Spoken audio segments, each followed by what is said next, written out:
you need to quickly edit the words of a slide, you're gonna right click on it, hit this quick edit button, and this allows you to, select it, type around it, all sorts of different things.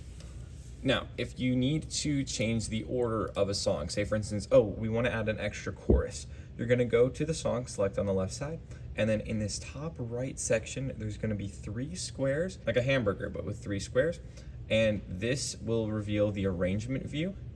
It's in these different building blocks, and you're just going to say, oh, we want an extra chorus at the end, drag it from the top, drop it at the bottom, and now we end with 2 choruses here. If you need to add a new slide at the end, you can hit the Command-Shift-In button, and that'll add one. I think you can also click this button, but then you have to go through the menus of, okay, Contemporary Service, Lyrics, Roboto, which that's just our default theme for any slide that we ever do.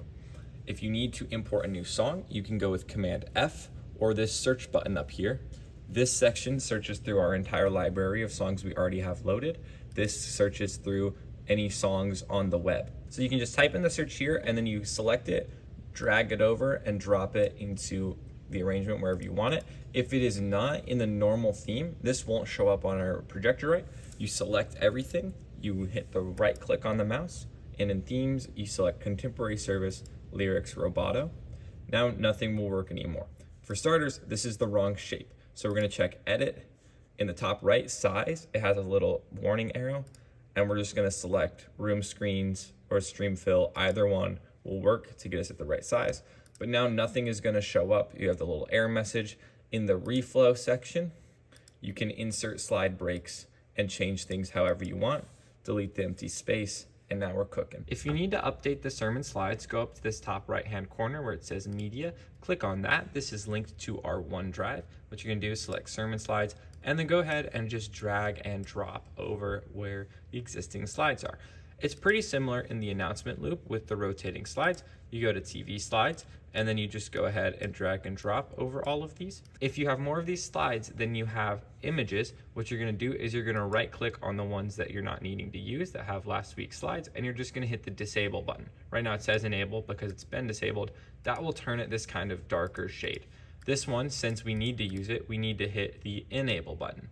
The reason for this is there are certain settings on these slides. If we drag and drop into blank sections, it's a little bit annoying. It messes up with some of the settings. So this way, it just allows us to keep the settings the same, and the rotating slides will absolutely skip these blank ones. As you can see, it'll go straight to the new here slide as soon as it finds its way and the 5 seconds are up.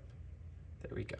If you have to load a new video, say for instance, it's a bumper video or it's a video that they want on a Sunday, you're gonna go ahead and drag and drop it in that empty spot. And then a very important thing is right click, find the inspector, and then this little properties tab, we will click that, and then we will make sure that playback is set to stop. This makes it so that it doesn't just keep looping and replay the bumper video or whatever video as soon as it's done. Then you can close it out and then make sure to test it to make sure it sounds all right, and then we'll be good to go. The last thing we're going to cover here are macros, which you can see are these little squares that are in the top left corner on certain songs or on these slides here that have a whole bunch of different colors. What they do is when we click on this slide, it sends a message either to ProPresenter itself, to our lighting computer, or to the live stream. On this right-hand side, it shows our macros. You can click on this little drop-down menu to load all of them, but the main macros are the first ones we're going to focus on. Sermon format is the one that starts the clock, that is the countdown clock for the sermon and tells them how much time they have. Pre-service plays some nice calming music and also starts a 5-minute timer. That's for after our worship rehearsal is done. Click this so that there's 5 minutes until service starts, and we have a little countdown for people. The song format is what we use for the live stream. It cuts the camera to the wide angle and it brings up the little box so people can see the lyrics. Traditional worship is the main one for traditional lighting, and it's the one that I use most often, so that's why it's in the main macros section. In streaming, you have different cameras you can cut to. Media format, which is when you just want to show like a video or something. So if you load a brand new video for Sunday, say they have a special video message to play, you're going to want to slap the media format on there, and that will make it so that people can see the video on the live stream. In the contemporary lighting section, each song is going to be its own different color. So when you load on a new song, make sure you add the corresponding one. I'm in the traditional scene right now. Now we're in contemporary. So say for instance, Overcome is song 1. I'm going to make sure that song 1 is the action that is on there. As far as traditional goes, you pretty much just need worship. If there's choir, then make sure to throw that on, but that is all there really is to the macros. If for whatever reason the macros aren't working, you can go ahead and ensure that MIDI is connected by finding Audio MIDI Setup, clicking on this, and then making sure that the window MIDI Studio is shown.